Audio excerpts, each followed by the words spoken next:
The winner of season 23 of The Voice is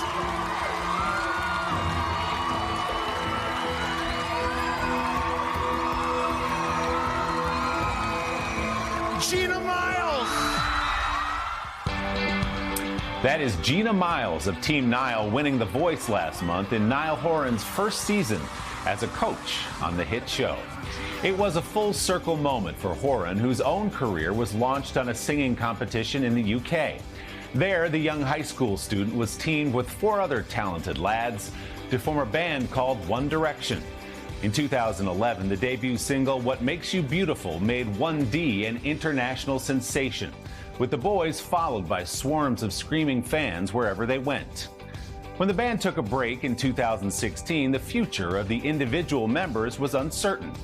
For Horan, it was a chance to simplify his life after the whirlwind and to show the world his solo talent. Niall and I got together at a vinyl shop in New York the other day for a Sunday Sitdown.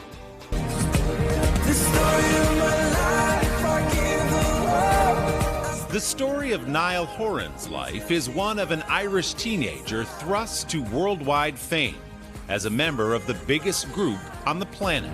Let's go crazy, crazy, crazy till we see the sun. Horan and his bandmates in One Direction flew to the top of the charts, filling stadiums around the world and selling more than 70 million albums. And I remember thinking, right, I've just been through the craziest thing that could possibly happen to someone. And he was not certain about what was waiting on the other side of that dizzying phenomenon. Scary prospect, obviously, coming off the back of the band. But I just had to keep it going. I wanted to make music and just had to trust it.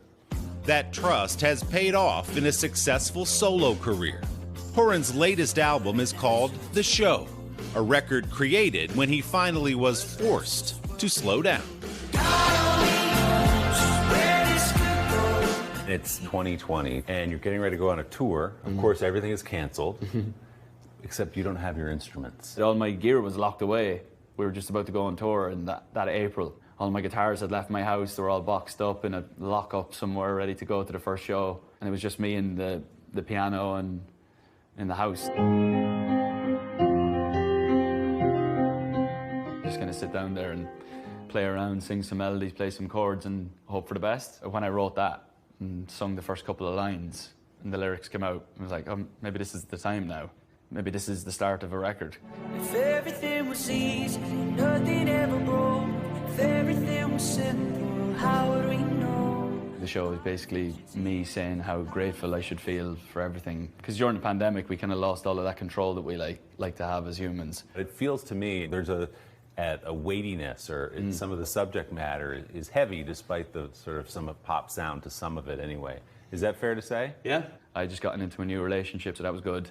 But then there was the other side of things where the weight of the world that was 2020 and the time I was writing down notes, you know, that's what was going on the planet. I tend to try and write with a bit of weight, but my songs always seem to have some sort of like a silver lining to them. Mm-hmm. I tend to try and have, like, as dark as they sound, I try and make them have a bit of uplift and a bit of hope somewhere along the line. You're a big vinyl guy? Yeah. Yeah. I think it's because of what I grew up on. The 29-year-old Horan grew up in Mullingar, Ireland, about an hour outside of Dublin. He was raised on bands like the Eagles and Fleetwood Mac and taught himself to play the guitar. I probably didn't properly start playing until I was probably 10, 11 maybe. I was like sitting on YouTube, and I've still to this day, I never had a guitar lesson or anything like this, but I would sit on YouTube, watch songs that I liked, like guys playing covers of them on YouTube, and like pause when they'd like set their fingers really on the frets. Wow. And just like see where their fingers were. So to this day, I couldn't tell you more than about 6 chords. At 16, and with no formal training, Horan was convinced by his high school French teacher to audition for the British singing competition, The X Factor. I think you're unprepared. I think you came with the wrong song. You're not as good as you thought you were. Despite a rocky start, the judges put Horan through, later teaming him up with Louis Tomlinson, Zayn Malik, Liam Payne, and Harry Styles to form One Direction. They finished in 3rd place, but that was just the beginning. What Makes You Beautiful went #1 first week, and then there was a bit of noise around Europe. Then a bit of noise started coming from over here, and then it just snowballed, and it snowballed very fast. The rest is history, I suppose. So how does a teenage boy, and you were boys, how do you begin to wrap your head around what's happening? Everyone was just in a state of shock the whole time.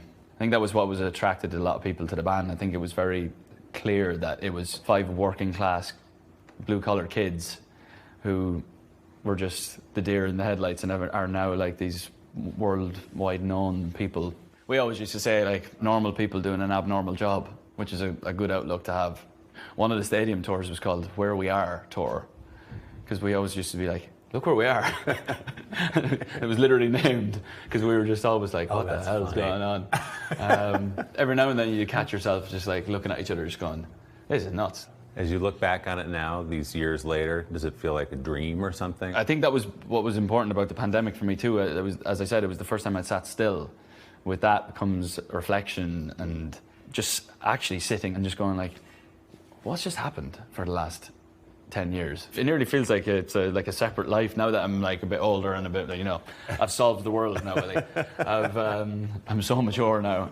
You're a wise man. Yeah, yes. But I definitely have a wiser, like, and a good outlook on things looking back. I didn't lose the plot along the way. Horan has imparted some of that wisdom during his first season as a coach on The Voice, where he won the competition with singer Gina Miles. You are unbelievable. I was like, do I want to go back into something like that?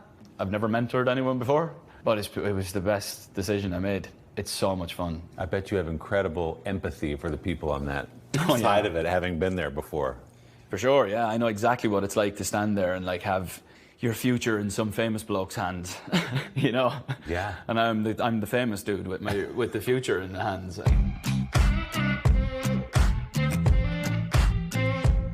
With 3 albums under his belt, Horan has shown he can stand alone, away from the boys in the band.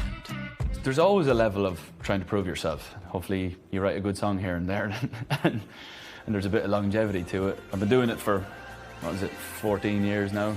I really hope it doesn't stop anytime soon.